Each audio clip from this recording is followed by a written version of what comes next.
ଜୟ ଜଗନ୍ନାଥ ସାଙ୍ଗମାନେ ସ୍ୱାଗତ କରୁଛି ଆଉ ଆମର ନୂଆ ବ୍ଲଗ୍କୁ। ଆଜି ଆମେ ଫାର୍ଷ୍ଟ ଟାଇମ୍ ଜିମ୍ ଗଲୁ। ବହୁତ ଖୁସି ଲାଗୁଛି ତୁମମାନଙ୍କୁ ଭଲ ପାଇବା ଦେଖି ମୁଁ ନୂଆ ଆଇଡ଼ିକୁ ମୁଁ ଚେଷ୍ଟା କରୁଛି ସବୁଦିନ ମୋର ବ୍ଲଗ୍କୁ କଣ୍ଟିନ୍ୟୁ ରଖିବାକୁ। ମାର୍କେଟ ଗୋଟେ ନୂଆ ଜିମ୍ ଖୋଲିଥିଲା ଯାହାର ଆଡ଼ମିସନ୍ ଫ୍ରି ଥିଲା, ତ ଆମେ ପଳେଇ ଆସିଲୁ ଆଡ଼ମିସନ୍ କରିବାକୁ।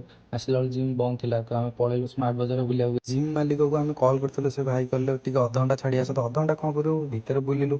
ଭିତରେ ଏସି ଲାଗିଥିଲା, ଟିକେ ଥଣ୍ଡା ଥଣ୍ଡା ଲାଗୁଥିଲା। ପରିବାପତ୍ର ଦେଖିଲୁ କିନ୍ତୁ କିଛି କିଣିଲୁନୁ, ପଇସା ହିଁ ନାହିଁ ପାଖରେ। ତାପରେ ଫାଷ୍ଟ ଫ୍ଲୋରକୁ ପଳେଇଲୁ ପ୍ରୋଟିନ୍ ଦେଖିବାକୁ। ଜିମ୍ ନ ଜାଣୁ ପ୍ରୋଟିନ୍ ଖୋଜା ଚାଲିଲା ଆମର। ଏମିତି ଭିତରେ ବୁଲୁ ବୁଲୁ ଜିମ୍ ଭାଇ ଫୋନ୍ କଲେ, କହିଲେ ଆସ, ମୁଁ ଆସିଗଲିଣି। ତ ଆମେ ସେଠୁ ବାହାରି ଆସିଲୁ। ଦେବାଶୀ ଦେଖୁଥିବ, ଭାବି ପାଇଁ ଟିକେ ଦେଖା ଚାଲିଛି ଶାଢ଼ୀ ଫାଢ଼ୀ। ତ ଆମେ ଏଠୁ ବାହାରି ଆସି ଡାଇରେକ୍ଟ ଜିମ୍କୁ ପଳେଇଲୁ। ତାପରେ ଭାଇ ଆମର ଆଡ଼ମିସନ୍ କରିଦେଲେ, ଆଉ ଆମେ ଟିକେ ଜିମ୍ ଭିତରେ ବୁଲି ବୁଲି ଦେଖିଥିଲୁ କେମିତି କ'ଣ ସବୁ ଜିନିଷ ପତ୍ର ଅଛି, କ'ଣ ମେସିନ୍ ଫେସିନ୍ ସବୁ ଅଛି। ତ ଟିକେ ସେଲ୍ଫିରେ ଦେଖିଥିଲୁ, ପେଟ ଟିକେ ଭାରି ହେଇଥିଲା। ତ ଆକୁ କେମିତି କ'ଣ ସିକ୍ସ ପ୍ୟାକ୍ରେ କଣ୍ଟ୍ରୋଲ୍ କରିବା ସେ ଭାଇଙ୍କୁ ପଚାରିଲୁ। ତାପରେ ରୁମ୍କୁ ପଳେଇ ଆସି ଖାଇଦେଲୁ, ଖାଇକି ଶୋଇ ପଡ଼ିଲୁ। ଡାଇରେକ୍ଟ ସନ୍ଧ୍ୟାବେଳେ ଉଠିକି ଆମେ ବାହାରିଲୁ ଜିମ୍ ପୁରା ଜୋସ୍ରେ। ଫାଷ୍ଟ ଦିନ ନା ଯେହେତୁ, ତ ଜିମ୍ରେ ପହଞ୍ଚିଗଲୁ। ସେଠି ଦେଖିଲା ବେଳକୁ ବହୁତ ପିଲା ଥିଲେ।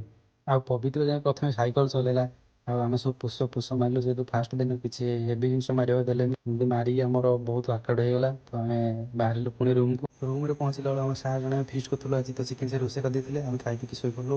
ତ ବ୍ଲଗ୍ଟି ଯଦି ଭଲ ଲାଗିଥିବ ଲାଇକ୍ କମେଣ୍ଟ ସେୟାର କରିବେ।